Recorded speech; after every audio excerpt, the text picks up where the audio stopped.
Bonjour, hello, hola, how do? How are we all? How is everybody? Welcome back to Turf Morehouse TV, and we have another match preview. We are back, and this time we are away at the stadium a lot. It never gets old. Um, I get old on Saturday. God, I just forgot about that. I'm 33 on Saturday. I'd have been coming down otherwise, but I'm going to see Peter Kay. I'm gutted.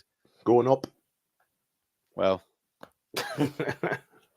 just to correct you straight away, you're going up to Sunderland, yeah, not yeah, down. yeah. See, I knew I'd mess up straight away. If I don't mess up by pressing someone on the side, it's something usually that I've said wrong anyway. But no, massive thanks to yourself, Ant, for coming on. Nice to have you on as well.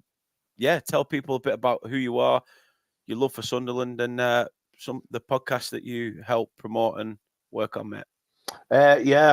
So hi everyone who doesn't know us already. I've been on here, I think it's my fourth goal. So if you don't know us by now, I'm Ant, and as you can guess, I'm a Sunderland supporter. I've been supporting them all my life, and I'm actually older than Dan, so I'm 38. So I've had 5 years more absolute pain and misery supporting the football team. And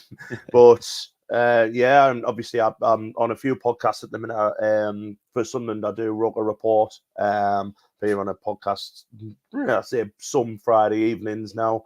And I also promote the women's team, which is a podcast called How Are the Lasses, which you can find on Twitter Spaces every Monday. I'm starting from, I think, in a couple of Mondays' time because I can't be bothered to do pre-season stuff. So I don't watch enough. And then, obviously, myself and Dan are part of the Absolute Football Lower League show, which I've appeared on this season, but we haven't had Dan's expertise yet. But I've been on that for a year now, really, really enjoying it. Talking about not just Sunderland, but the Championship, League One, League Two, and the National League. So yeah, shameless plug there for the podcast. I bet no one's watching, but never mind. It's fine, mate. It's fine. Honestly, I'm glad to get you on. I'm glad to get you on. It's always good to chat. I wish I'd have been able to go bump into you for a pint when I was down in Sunderland 2 seasons ago now, which would have been Well, good. I'm glad we didn't bump into each other because you give us an absolute pasting, didn't you? Despite us like going 2-0 up and thinking, this is easy, this, and then company got mad and bringing like Benson on and to be fair, I got mad that game at half time. I was fuming. I'm like, we are shit. I'm going back to Weatherspoons. I'm going back up pissed before I go home. And then when we equalised, I just remember my glasses got smashed because I was jumping around and whatever. And then, like I say, the two that came after were just sort of pearls from either side. It was not you could have done about them, but yeah, that were a game to remember. But again, thank you for giving up your time, mate. More importantly, obviously, just got back from work. You still look absolutely, on point. So work's not been that stressful for you today, mate, by the looks of things, anyway. But yeah, right. Let's get into the main bit of it. Well, in fact, let's see what some people are saying first. Let's see what everyone's saying in the chat. Starting with Martin, he says, "Hi Dan, hope all is well. Apart from a sore throat, I'm okay. But that's with having to make myself sick last weekend when I got a little bit too merry after the Cardiff game." Mac, good evening. Hope you're all well. Can you give a quick rundown of incomings and outgoings at some point? Hearing all sorts. Give me a week. I was going to say there's nothing quick about it. Trust me, the amount of names that have been linked and they're going in, they're coming out. Trust me, it's like when you see a rat, it's there, it's hanging about, and as soon as it's there, it's gone.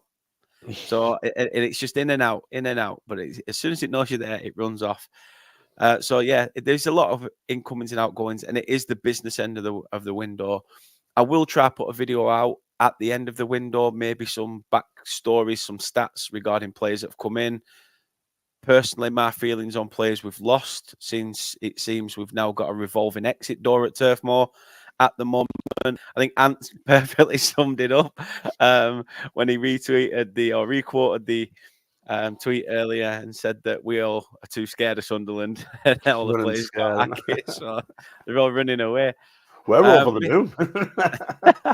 I bet Mr. B is in. Good evening to yourself, and Mr. B wouldn't be here without Mrs. B. What a fabulous game on Saturday. Yes, and a massive hello to Andrew. Big Phil is in the building. Evening. Hope you're well. And so is Colin.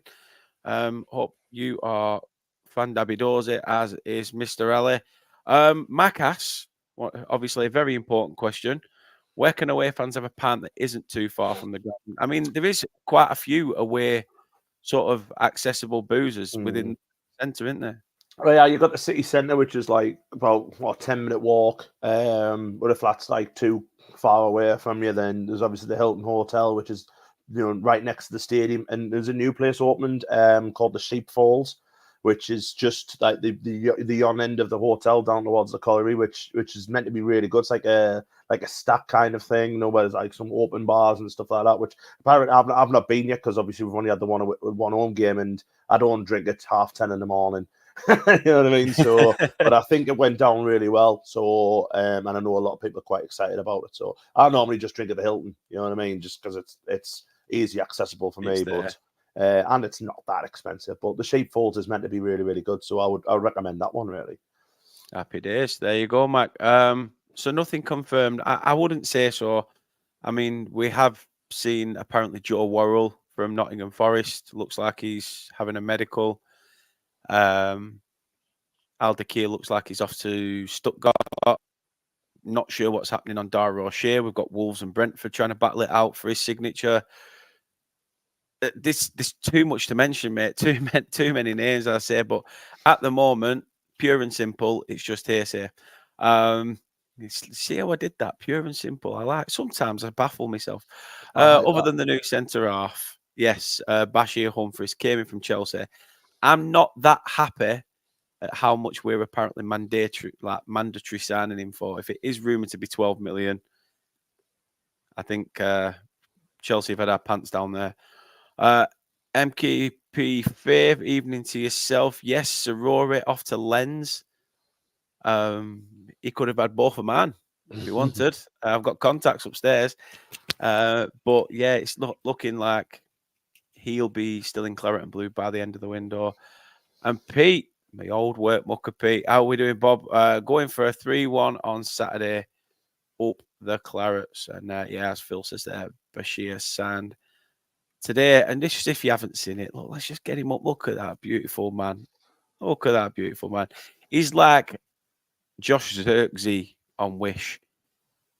He's like got that similar look, and he's a centre back. So yeah, you expect to sign a forward, you get a centre back. Right, let's get into the nitty gritty. This is the Sunderland match preview. Let's start then, because you do have a new man at the helm. You've probably had time to try and say his name, but I'm guessing Lebris. I call him Lebris because it's French, isn't it? So yeah, obviously with being up north as well, we all have like different kind of pronunciations for things. You've heard Lebris, Lebris, the Bry. I'm calling them Lebris because I think that's just a really cool I'll just call him Reggie the Cheese if he wants. Yeah, Reggie. Reggie the Brie. What have you made of him? Obviously, he's come in. He had a good few years at Lorraine, wasn't it? I think. But what's been different since the change from Michael Beale to the new man Reggie?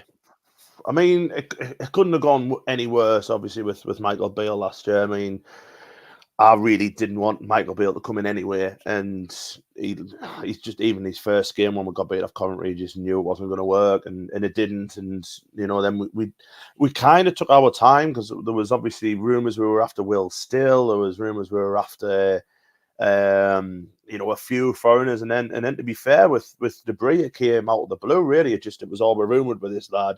Apparently, that he was the one we were after all along. From the get-go, from the start of pre-season, and it was just a work permit issue, whether you believe that or not. It's up to you. I'm more than willing to believe what the club said. You know what I mean? But he's done really well. Obviously, we had a pre-season where we went.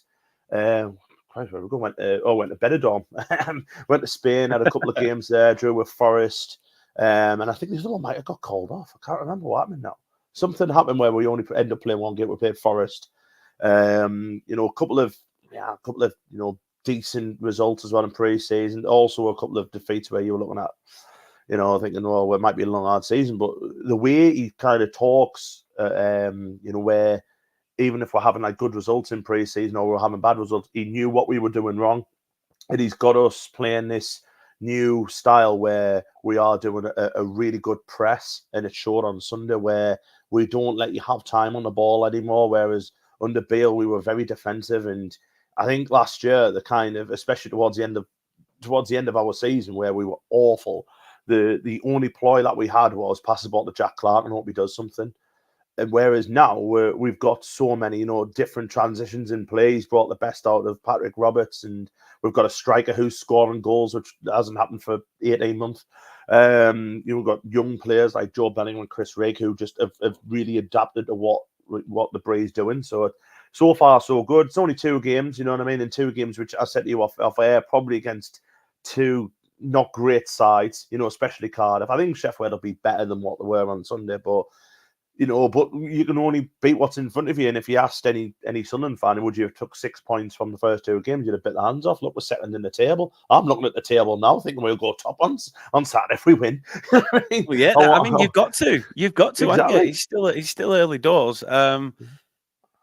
That's why I think for me it's a tough game to call, because obviously we went there 2 seasons back and you put us under the cosh from the first whistle, and we went in at halftime deflated.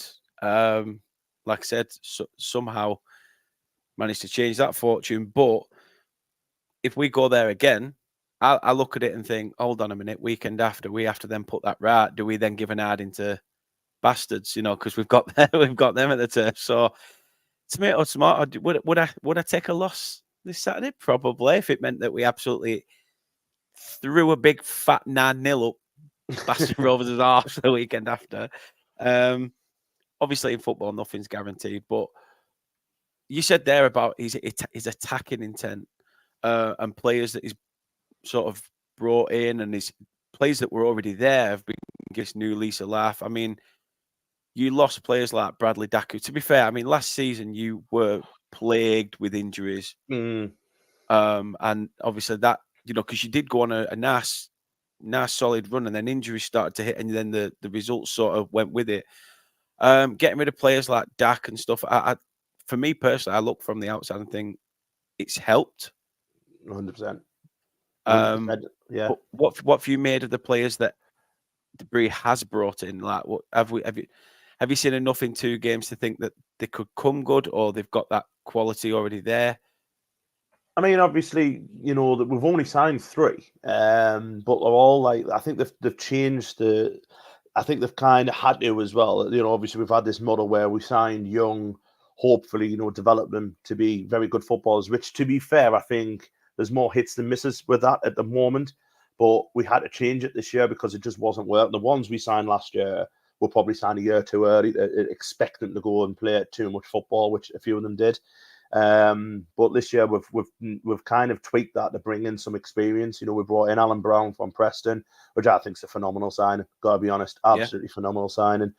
Simon Moore from Coventry, who's come to be a number 2 goalkeeper, but good, decent Championship goalkeeper. Did well in our. I mean, at 34, he's still well within that peak of a goalkeeper as well, isn't he? So he's got a good 4 or 5 year left. But the fact he can put pressure immediately on Anthony Patterson, which we didn't have last year. We had Nathan Bishop, who's gone out on loan, and a young lad called Matty Young, who I think will be playing for England one day, but he's only 16.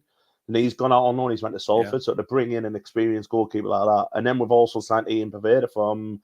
Well, he was at Chef Wed last year, but I can't remember. It was Leeds, I think. Leeds, yeah. But he hasn't played yet, so we haven't seen him at all. He played it for the under-23s against Newcastle the other night, and only played a half, so he's like come without a pre-season. So on Sunday gone, there wasn't a new signing. It was last year's team. I was going to say you've not even spent a penny then, have you? Because I think were they all free transfers as well? All 3 of them, yeah. And I don't expect us. That's not bad business. To maybe pay a fee not bad business at all. No, it's not bad at all, and it goes to show that last year, you knew from the year before we are a good football side. We're a very good team. We got into the playoffs. You know what I mean? We nearly went up. Had we had a centre half and a centre forward, I think we would have gone up. So last year we had to take it on the chin, and with Tony Mowbray leaving and stuff like that. But it just goes to show how bad of a job Michael Beale did do in getting rid of all the confidence in the side, and obviously how out of depth Mike Dodds was. I think Mike Dodds is a fantastic football coach, as it's been proven with the likes of Jude Bellingham and stuff, who have nothing but good things to say. But he's a coach; he's not a manager.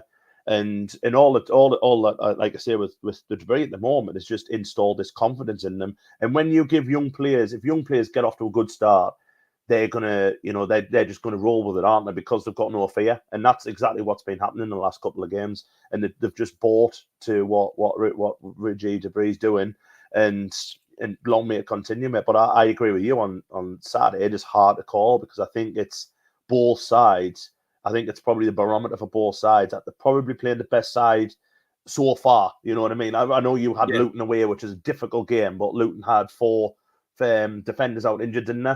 Not taking nothing away from the result because it was a fantastic result. But we've both played Cardiff, and I think Cardiff will be bottom 6 because I thought they were terrible.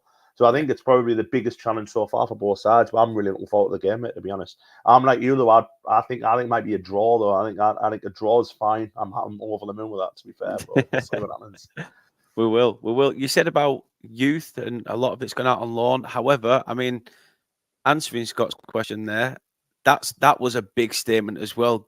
Getting Joby Bellingham to sign a new contract extension in the midst of a transfer window where he's been heavily linked with a lot of clubs. You see in a lot of clubs in the Premier League buy young talent now as well, young English talent to bulk up their numbers as well, not just, and try and nurture them in how they'd think a better environment. But yeah, what have you made of that? That would have been a massive confidence boost for the fans and for the club. 100%, and what we have done really well, I think, is to get some new contracts in. Obviously, Job himself. Job's a funny one because last year we obviously signed him with all this palaver. He's Jude Bellingham's brother, and it was all this, you're getting Jude off wage, this, that, and the other. There is a top quality footballer in Joe Bellingham. The bother is last year he was played far too often, and he was played in every single position there was going. He was the 10, then he got played back as a 6 or an 8, and then because none of our strikers cut the mustard, he was playing up front as a false 9. On Sunday, he played as one of the 2 defensive midfielders. It was him and Dan Neil, and he was outstanding. And it was literally every little thing you see in Jude, every good thing Job had. He was coming back and he was doing work defensively. He was going forward. He was breaking the play up. He just, every time the ball came to him, it stuck to him like a magnet. He was unreal. But the signing, I mean, he's signed up until 2028 now, I think. So that's, and it's an extra 3 years after the season. His name alone is probably worth 10, 15 million for teams in the Premier League.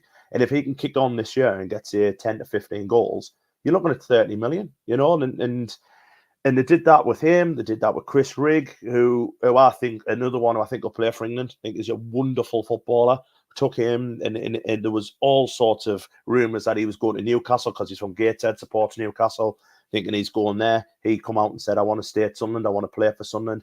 And he signed a new deal. We've got Dan Ballard signed for another 3 year, I think. Another lad who's going to be worth a lot of money. So I like what they've done, tying these players down, adding a couple of years on the contract. And the time will come where we probably have to sell them.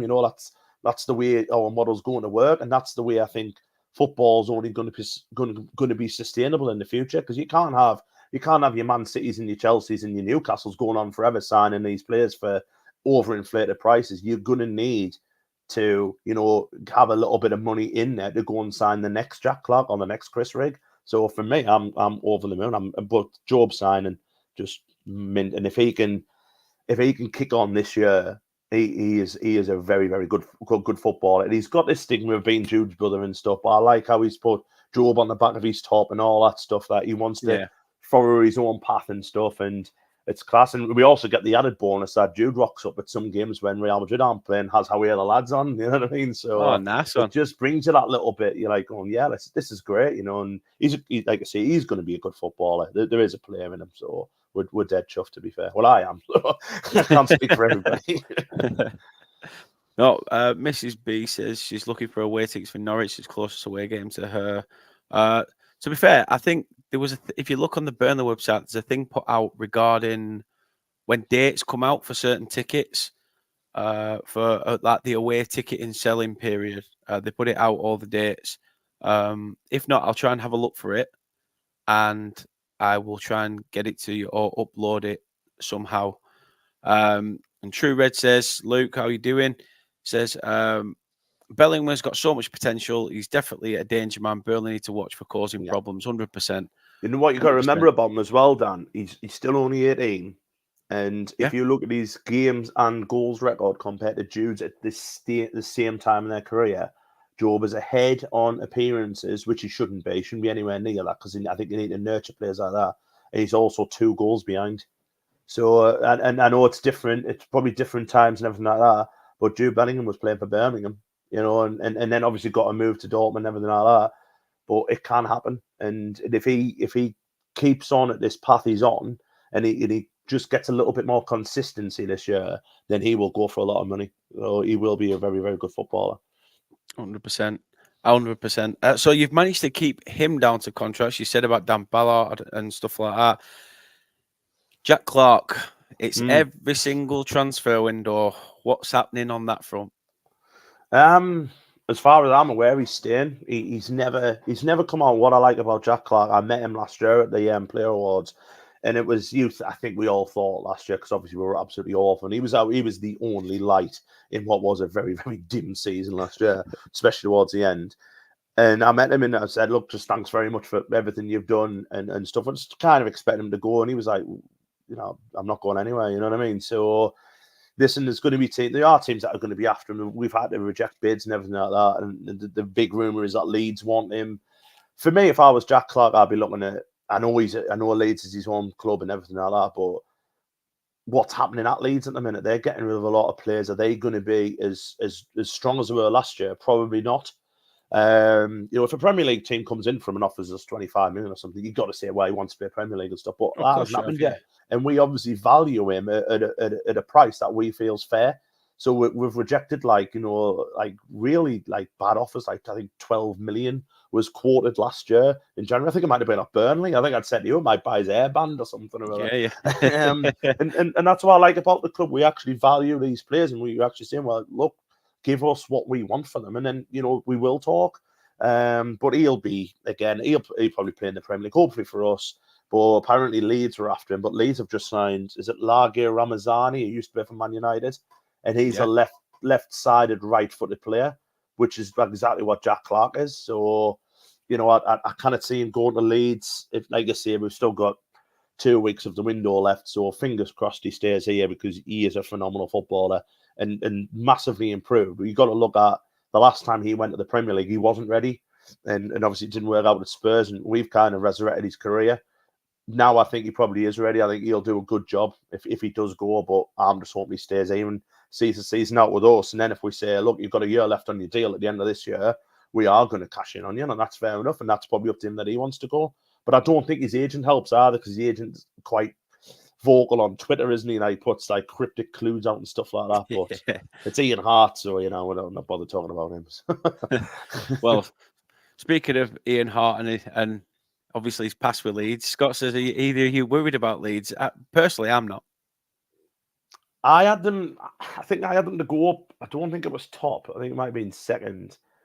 But I think obviously the losing Somerville's very, very difficult. But then I think the biggest loss for them is Ruter. I think Ruter is a fantastic striker. And he's gone to Brighton, hasn't he, for a lot of money. Yeah.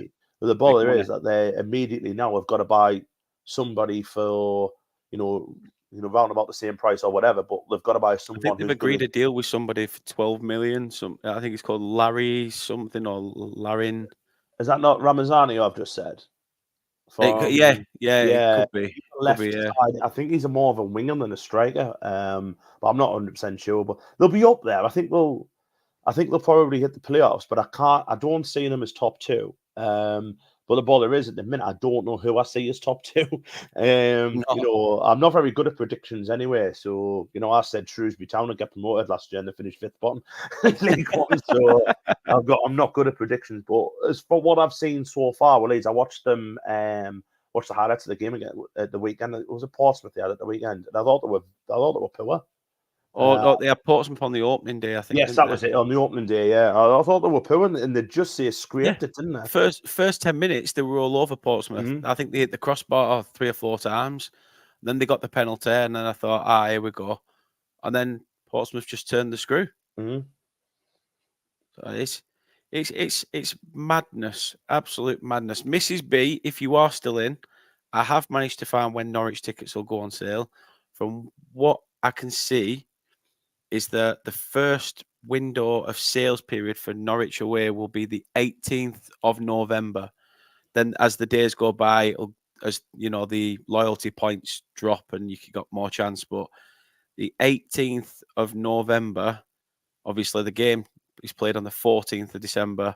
But tickets start, the first sales period is the 18th of November. So hopefully that one's cleared that one up for you. Ian, really do appreciate it. Thank you very, very much indeed. And he says he's a Darlow fan, which my big boss at work is a Darlow fan. So yeah, I totally understand. I remember us loaning Carl Lafferty to you when you just got the new stadium and everything. You were trying to make that big push, and you know we've seen a lot of clubs suffer fate over the years. I think it's being used as a rugby pitch Yeah, now. it's a rugby pitch now. Yeah. Yeah. But again, you know, hopefully the good times come back for Darlington. But again, it's probably going to be another tough season for you guys. But you never know. Football is football. Johan's in. I mean, you're probably going to have to change your name if Goodmanson does go. But it depends. If you're actually called Johan, then I've deeply offended you. So I apologise. But long time no see. Haven't been on here in ages. And no, I like I say, I appreciate it whenever anybody comes on. So massive thank you. A lot of Leeds fans aren't happy with the window, but I bet by the time that clock strikes 12 on deadline day, I reckon they probably will be happy. Ash is in, late to the party, evening to yourself. Robbie Blake, Darlow legend. And not like I say, yes, Robbie Blake did play there as well. I completely forgot about that. Johan says, you said a draw. Unfortunately, a 3 apiece, that would be an interesting one, wouldn't it? Just going back to the Darlington chat as well, just mentioned Ian's in there, and Jordan Pickford obviously made his first loan was at Darlington. Yeah. And last year, I mentioned before about Matty Young, a 16-year-old goalkeeper, went to Darlington on loan for his first loan. So obviously, we're trying to do the same thing with Pickford, and he's a quality goalkeeper. So I hope he did well for Darlow. I know he did. Well, I know he did do really well, but I wonder if you do go to the games, Ian, what you made of him. He is going to be a cracking goalkeeper. He's only 16 as well. You probably feel old now, don't you? Like, you're seeing 16-year-old kids come through. You're like, oh, I'm going to be dad now. Well, Johan says, wouldn't be surprised if Sunderland win. Just because, like I said to you off camera, we were poor against Cardiff. I mean, if you put them in 5-0. Yeah, poor and win 5-0.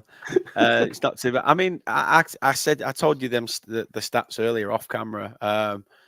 Sunderland have lost 2 of the last 4 league meetings with Burnley, having lost just 1 of their previous 18 against the Clarets. However, Burnley did win 4-2 2 seasons back now. The last away league game against Sunderland, ending a 10-game winless run at the Black Cats. They have never won consecutive visits before. So there is history to write come Saturday. After winning their opening 2 league games of the season, Sunderland can win each of their first 3 matches to begin a league campaign for the first time since 1925-1926, which was around the year Ant was born, with the way he's making me feel old now. I was going to remember it well. You just know it's going to be 0-0, don't you know? All these records that could be broken, it's going to be 0-0.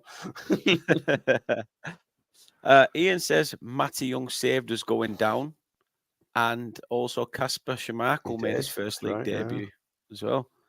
So they seem to have a good record with keepers. A plethora of talent there who's gone out on loan to Darlow, isn't it? I know. Johan says there we've had only 10 shots on target and scored 9. So we are clinical, something we never said when we were in the Premier League because we've missed sitters from 2 yards. But yeah, talk to us about that last game. Then obviously you've had the win against Cardiff. We both know Cardiff are very poor, but Sheffield Wednesday off the back of a 4-0 rout against Preston, I think it was. Go and get Plymouth. beat or Plymouth. That's the, yeah. It was Rooney's lot, weren't it?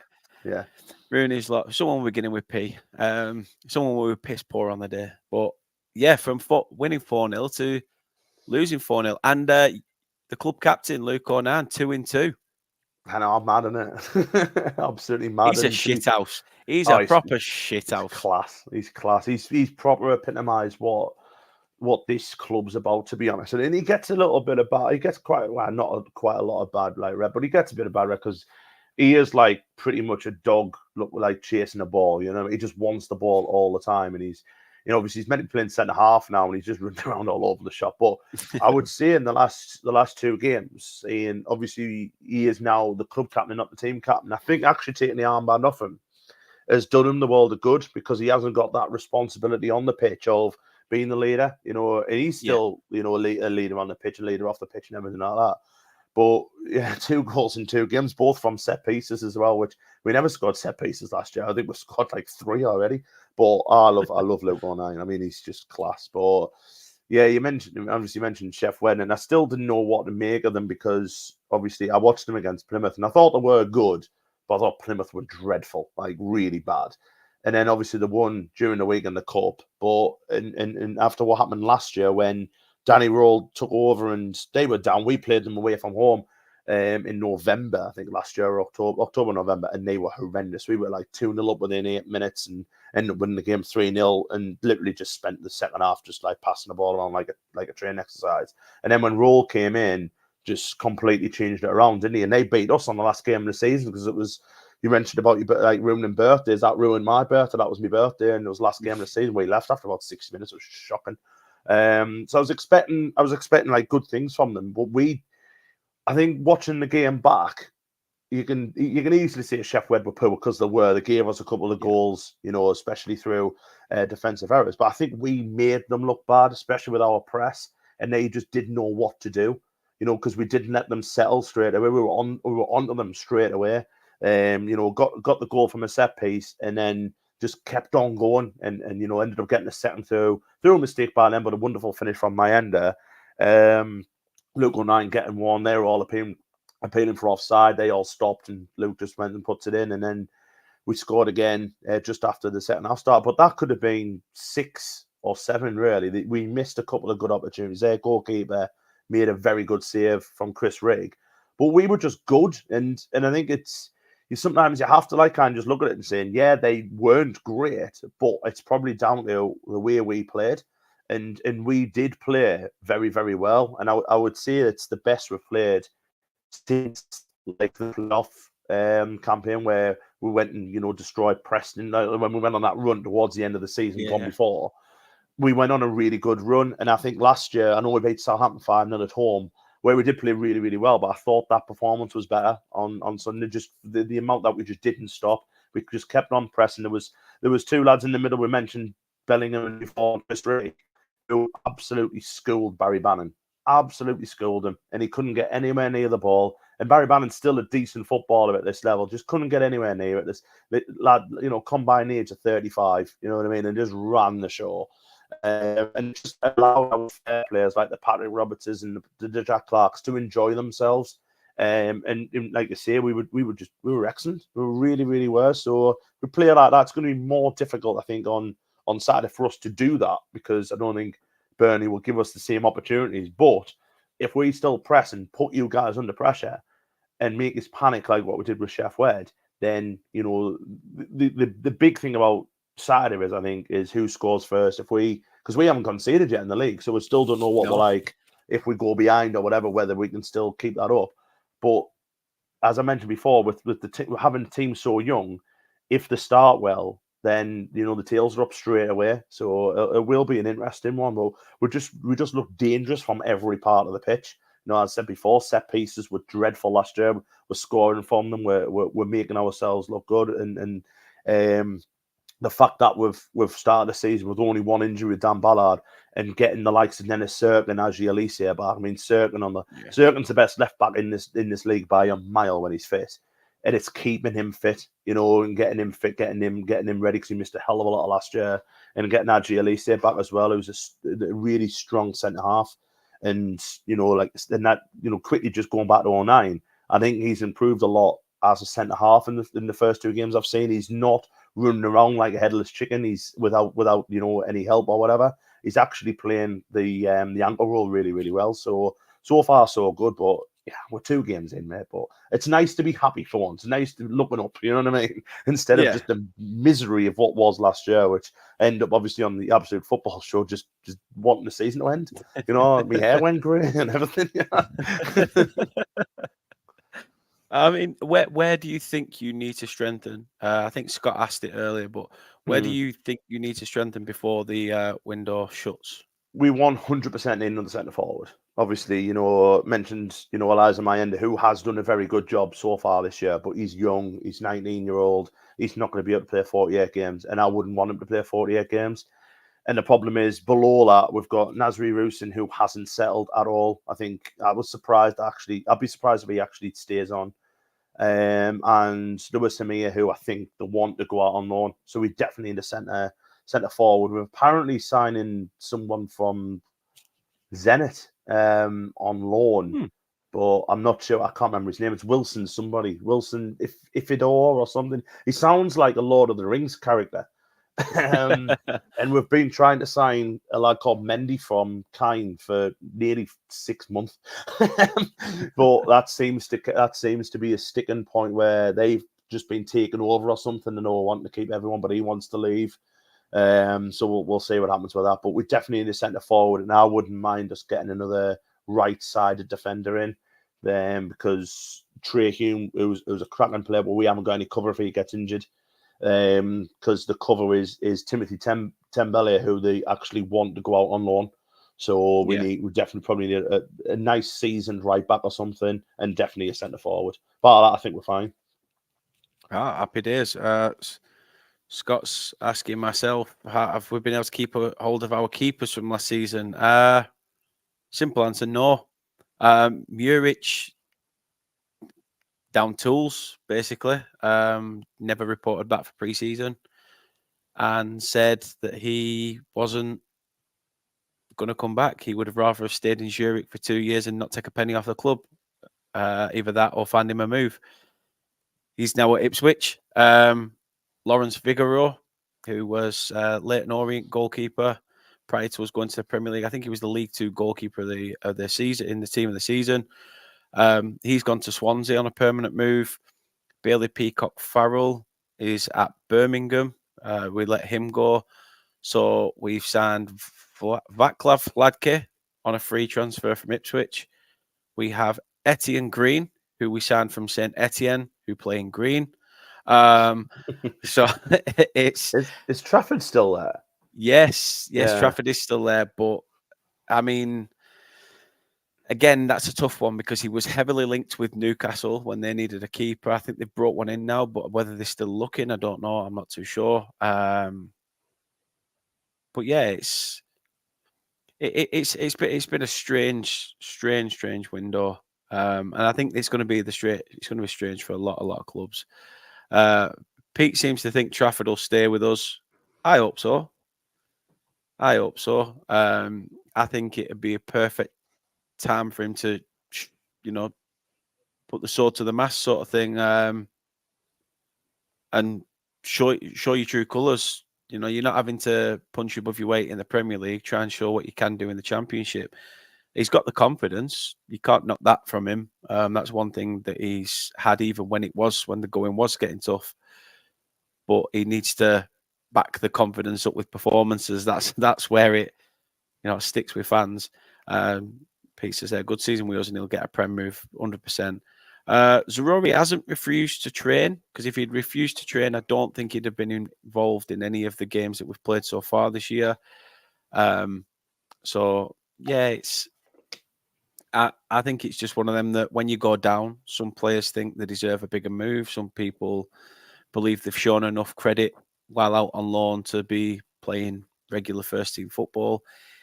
It's football. It's a dog eat dog world. You're friends with your counterpart in that position, but deep down you want football. That's your job. You want to play. So it is very, very tough.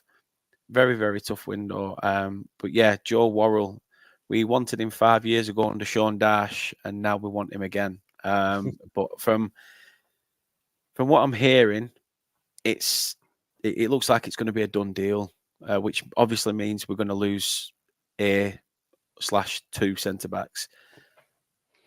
The next, like I said, the next 10 days, it's going to be a whirlwind. It's going to be a madness. Strap yourself in. That's all I'm going to say.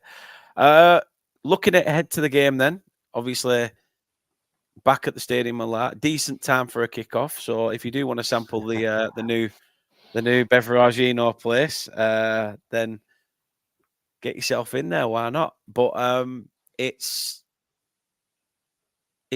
always a tough place to go. Is a stadium a lot.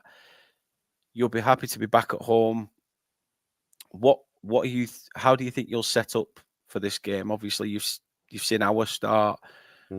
You're hot on the tails of us. I know it's still early doors, but it's a chance to sort of get ahead of the pack, isn't it?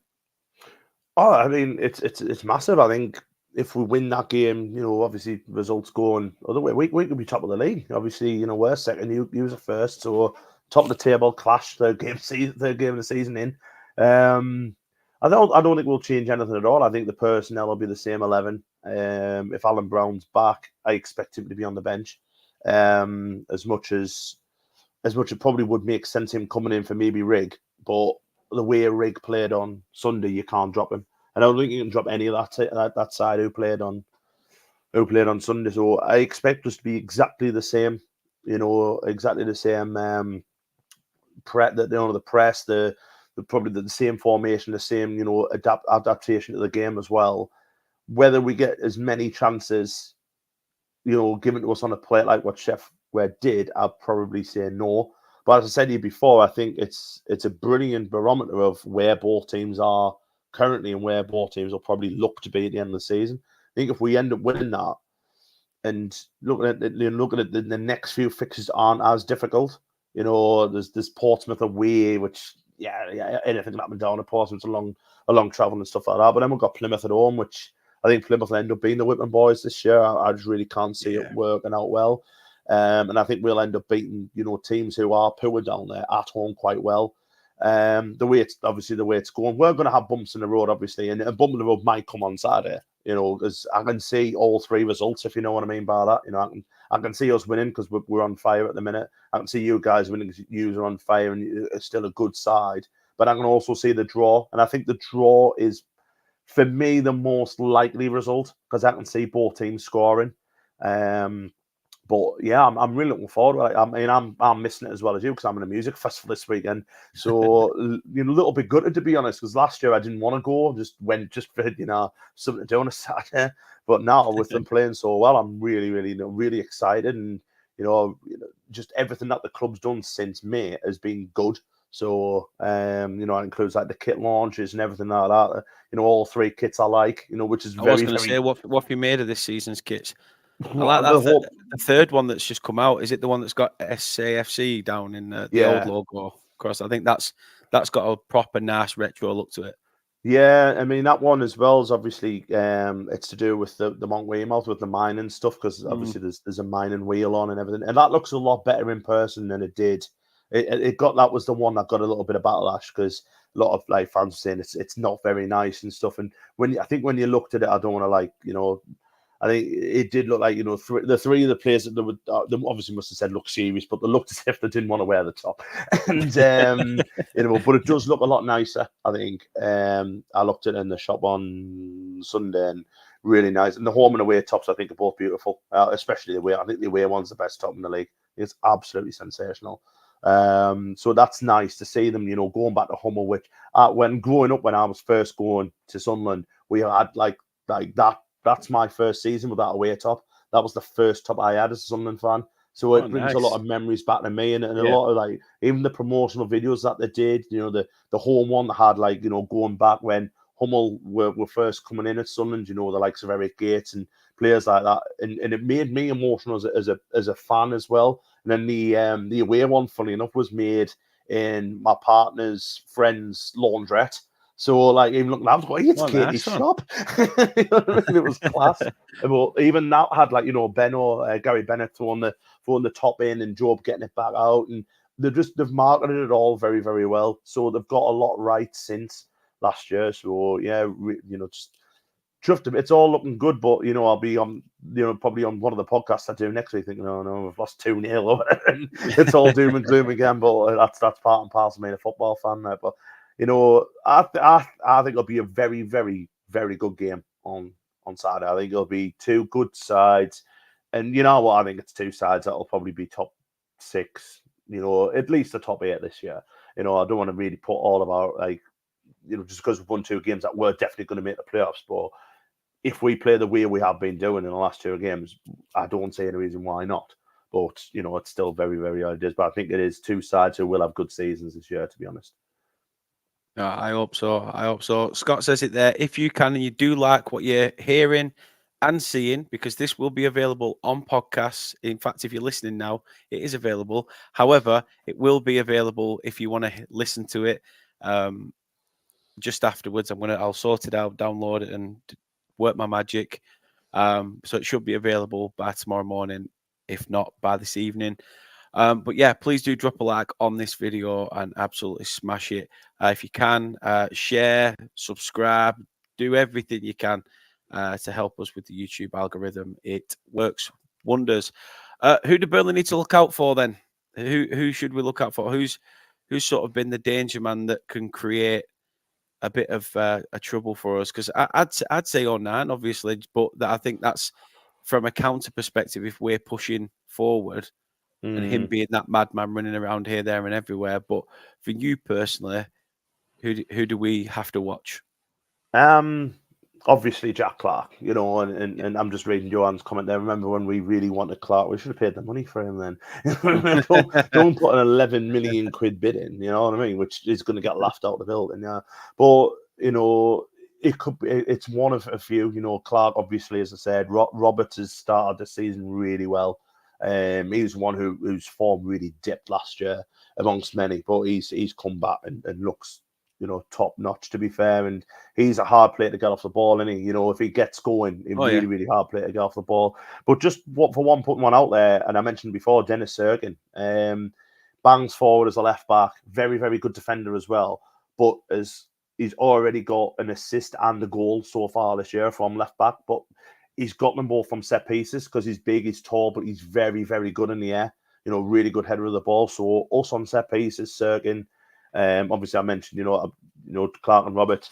But if he starts as well, Chris Rigg, one to watch because he is just a phenomenal footballer. And when you'll go watching it live or whatever, you'll just look at him thinking, how on earth is that lad 17? It's just madness how good he is. Really? At such a young age. Yeah, he's 17 years old. And you just look at him just go on. You're just cheating. You know what I mean? It just makes anyone who tried to play football at 17 just going, why did you even bother? it's madness. But there's, like I say, there's a few, but I'll definitely point Serkin in there as like a kind of a left field one, mate. You all know about Clark Roberts, you know what they can do, but the fact that Serkin hasn't played as often as what he should have done, you know, certainly last year with him being injured and stuff, you know, he's a quality operator. So I'll put him down. Plus the fact he's absolutely gorgeous. So that's always a good thing, isn't it? 100%. 100%. So final question, I guess. Well, I'm going to say for 2 final questions. I know you said that being about the top 6. If you had to say a decent finish for Sunderland this season, where's the best you would take this year? I'd be happy anywhere from 10th upwards, but I don't think we'll go up automatically. I don't think we're good enough yet. Although, as I mentioned you before, I know it's still early does, but I haven't seen much from anybody else. But you know, we've got to get August out of the way. We've got to get the transfer window out of the way and stuff like that. But I certainly think I don't think you can rule us out of the playoffs if we play the way we're doing, and we manage to have touch wood a season where we don't get too many catastrophic injuries, which what really did derail us last year. If we can just, manage to get through with 1 or 2 injuries, we'll be fine. But we'll see what happens. But yeah, I'd say playoffs just out the top 10 to playoffs. I'll be over the moon with. Dio says top 6. Top 6. I mean, why I'll not? remember that. Why not? Exactly. Yeah.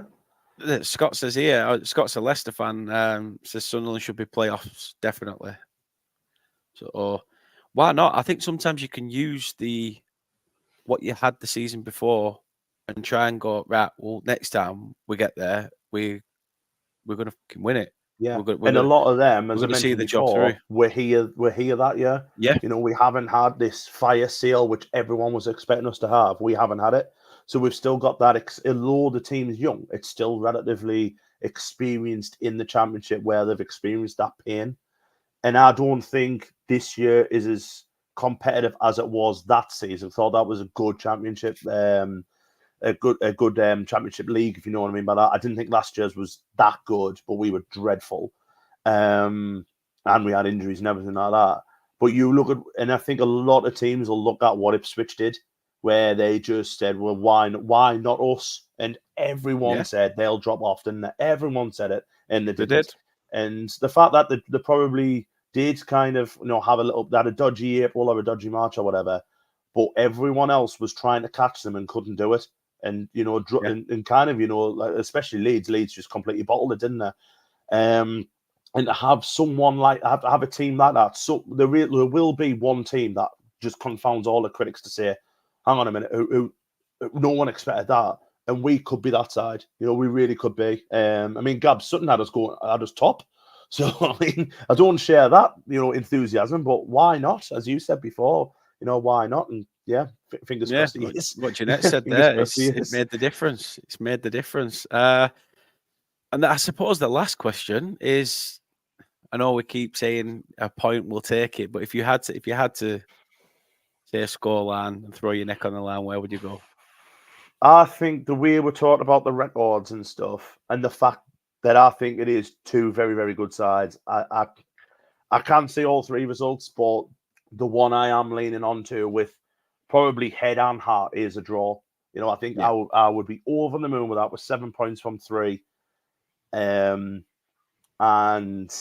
yeah, I think it's 2 good attacking sides. So I think it'll be a very good, entertaining score draw. I'll go 2-2. I think someone mentioned that before, didn't they? But I think 2-2 is good. We've had a 3-3. A Desmond. He's thrown a Desmond in there. Love that. Scott says for top 6, I'd say Burnley, Luton, Cov, West Brom, Sunderland, and Derby, with Oxford United maybe just missing out. I'd love Oxford to get in there instead of Derby. Fuck Derby. I don't think Coventry will be. And as much as a lot of people will probably go, well, we'll win this, that, and the other, I can't. For some reason, I just can't see it. I think they're going to be relying too much on Ellis Sims to be the player that pulls them out the shit, and it's not going to be like that. He went on a hell of a purple patch, didn't he? And it's the fact, can he? And he was class for us. Don't get us wrong. And was that was 2 years ago now? He was really good for us. But the fact that you're expecting a lot from a lad who's still quite young, I think, is, if they had another, well, they've got Brandon Thomas and Santi, haven't they? But he needs to hit the ground running when it's his opportunity. I think with Coventry, I think they've had their best chance with that side, if you know what I mean. I mean, we look at teams like Preston, who were literally playoff fodder for years and years and years in that top 6. They never made it, and then eventually, now look at them. We could be seeing that with Coventry. We've seen teams that have, what you said earlier, like Ipswich, your Blackpools, your Huddersfield, who've had a sniff of being, a sniff of the Premier League, and everybody's wanted them to do well. Luton, punched above the weight as well. I think a lot of people wrote them off. So this is the thing with the Championship. It is one of the most unpredictable leagues in the world. I think the only thing you can predict is that Rotherham come up and down every single year. They are the West Brom of the Championship. They're boing wherever they go, but they never seem to go away. But no, I appreciate you giving up your time, mate, and I understand that you've come home from work. You've had no tea put on for you, which is bang out of order, by the way. But no, I'm going to let you go grab some food, whether you order or not. But we'll see. But you look after yourself. Good luck for you as well, for this mate, season. Always looking over my shoulder at you guys. Again, tell people where they can show support to you. I would just ask, because obviously we do a weekly women's football Twitter space. If you want to give that a listen to for Sunderland women, who again are a fantastic football side, and one of the ones where if you look at professional footballers now, majority of it comes back to what Sunderland were, and they're on the way back up. So if anyone fancies watching that, myself, you'll find me every Thursday, most Thursdays, on the Absolute Low League podcast, which is on YouTube as well. Again, give us a like, subscribe, and all that. There's myself, there's we really all enjoy it, and obviously we're hoping to get Dan on a couple of times this year, because he is part of the team. He's just never been on yet. It's one of them. I work one Thursday, then I'll get the next Thursday off, and then it's like. But then sometimes I'm either called in or I'm busy doing this or whatever, and so it's just everything seems to throw a spanner into it works. But I will be on at some point, and yeah, I'm looking forward to that, because it's brilliant what the little community that we've got there, isn't it? Oh, 100%, yeah. And like I say, if you enjoy stuff like this, what you're doing here, it's exactly the same. It's just lads and lasses who are friends through the football community, who just enjoy chatting about football, and I love it, mate. Honestly, I didn't think I'd be good at the old like YouTube stuff. I wasn't very comfortable with it, but I love it. I'm looked back since, to be honest, and a few podcasts that I was doing and not really enjoying, and now but I really do enjoy this. I must admit, it's class, and I love coming on talking to you guys as well. So again, thanks very much for having us, and I really do wish Burnley all the best, apart from 2 games that's against us. You can stick your 2 wins in a row to Steam and Light record up your ass. It's not happening. I were going to ask if you'd give us a Stereophonics rendition, but then I thought, he's wet the whistle, he's waiting for it. I'm only on the orange juice. You've got to get us on the lager for that, man. Dio says Trigger was good for Sheffield Wednesday. Hopefully that continues. Who's Trigger? Yeah, I'd love to know who Trigger is. I'm not sure who Trigger is. And Jeanette asks, how do you think Burnley will handle our press? I think, if I look back at the Cardiff game, we let Cardiff press us and we just countered and killed them. I'm not saying that that's going to happen this time round. The press, so triggering the press was good. All right, yeah. I will say as well. It does sound like a nickname, though. I won't lie, it does sound like a nickname. Who the hell's that? I will say, obviously, just quickly, if we press you the way Cardiff did, we've got better footballers, and I don't mean like any disrespect to Cardiff or anything like that, but we have got better footballers. Mate, ultimate disrespect to Cardiff. So, I don't disrespect many football teams, apart from Newcastle United. But we have got better footballers, and as well, you got to look at it's in our backyard. So the counter attack, I can see Burnley doing really well, but it is in our backyard, and if you let us do what we seem to be doing very well this year, we probably will pick teams off. So I think it's different. It's going to be a completely different game for both sides, to be honest. But hence why I keep on getting drawn to that. It's going to be a draw. It's going to be a tough one. It is going to be a tough one. The stats are there. Burnley haven't won there consecutively. Sunderland have a chance to go 3 for 3. 100-year in 100-year records. It's absolutely madness. Thanks again to everyone who's listening. Thank you to everyone who's watching. Put your score predictions down in the comments once this video has ended, and I will respond to your comments as and when.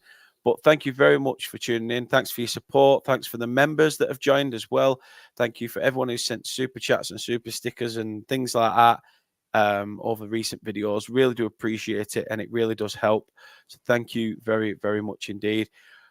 But until the next one, which I'm hoping to speak to a Wolves fan ahead of the Cup game next week, but I will let you know. If not, then expect a feisty one, because there'll be a match preview for Burnley versus the Inbreds down the M65. And it's too early to play them, but I'm so ready for it after our start. So yeah, thank you very much for everyone watching. Big love to yourself, Pete, as well. D-Horses 3-2 to Sunderland. How are the lads? And Scott says, take care, both. All the best for your season ahead. Appreciate it. Hope Scott. Leicester stay up, mate. To be fair, I like Leicester. Good side, good clubs. I hope they stay up. Me too. MKP says 2-2, I think, but I wouldn't put money on it. No, I think I'm going to stay away from it on the old bet. But until next time, thanks again, and go grab yourself some food and enjoy. Put your feet up. I'm going to go for a tinkle and, I don't know, maybe an early night treat myself. Until then, take care and up the bloody Clarence. Go on.